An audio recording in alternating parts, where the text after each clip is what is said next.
Hi, I'm Sarah Luscombe from Luscombe Co-Lettings. Now we've all seen the headlines the last few days about stamp duty, and this is in England at the moment and hopefully should come into Wales shortly. But what they're saying is that properties up to £500,000, there's going to be no stamp duty until March 2021. So what's happened is we've had lots of our landlords calling us, asking us whether it's a good time to sell.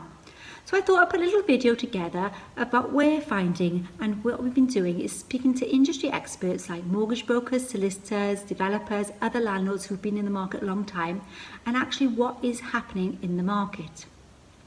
Now the first thing is mortgage products. According to the mortgage brokers, there's two products at the moment with 10% deposit needed. The first one is HSBC.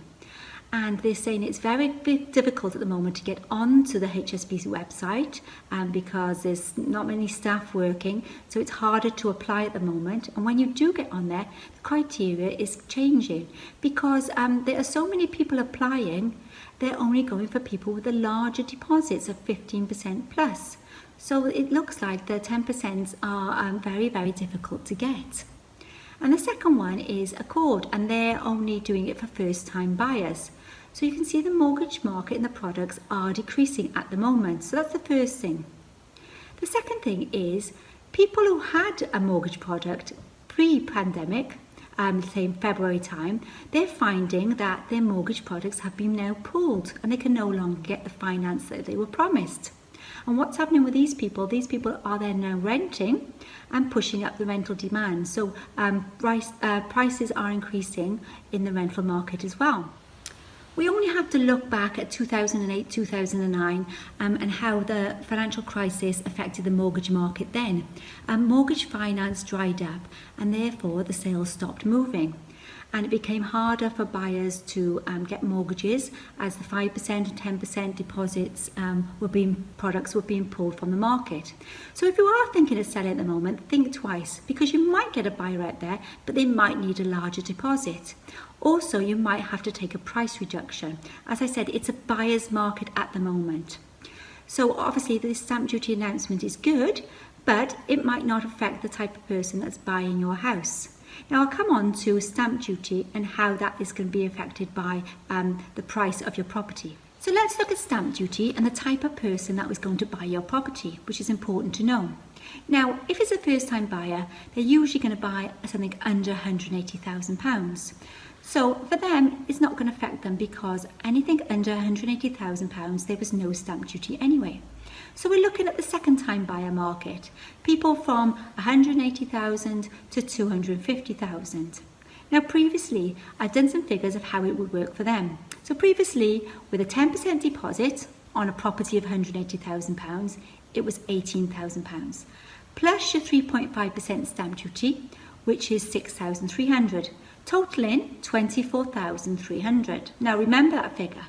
Because if now you bought a property for £180,000, no stamp duty, but have to put in 15% deposit, you're looking at £27,000. So that's a difference of £2,700 extra you will be paying, even though there's no stamp duty. So what happens if the banks now want a 20% deposit and there's no stamp duty? We're looking at £36,000 on the same house. For a 20% deposit, no stamp duty. So that's a difference of £11,700 extra. So you can see you'd rather have a lower percentage deposit and stamp duty rather than the finance drying up. So it's important to note these figures and how it's going to affect you and how it's going to affect your property prices. So this relates back to my previous video about supply and demand. You see, the larger the deposit, the less the demand. And there's not many people sat around with large lump sums of cash. Now, it could be slightly different in Newport because we have got Cardiff and Bristol surrounding us. So there are people that can drop down into the property market, which is good for us. But the majority of buyers are driven by mortgage availability. Now what we're experiencing is really busy times at the moment in the rental market because all these people that were going to buy are now moving into the rental sector, pushing up demand and pushing up rental prices. Now the next thing I want to talk about is furloughed staff. So we've been speaking to mortgage brokers at the moment, and they're saying that people that have been furloughed, their criteria of mortgage lending will change. So normally it was your wage times 4 was the mortgage lending that you could borrow. Now it'll be, if you have been furloughed, it'd be 80% of your wage times 4. So that means it's 20% times 4 less borrowing that you can have. So if you are thinking of putting your property on the market, please consider a couple of these facts. Are there mortgage products out there for your buyers? Who is your buyer? If you had somebody with a mortgage in principle, is that still there, or is their criteria changed now and it's been harder for them to get onto the property market?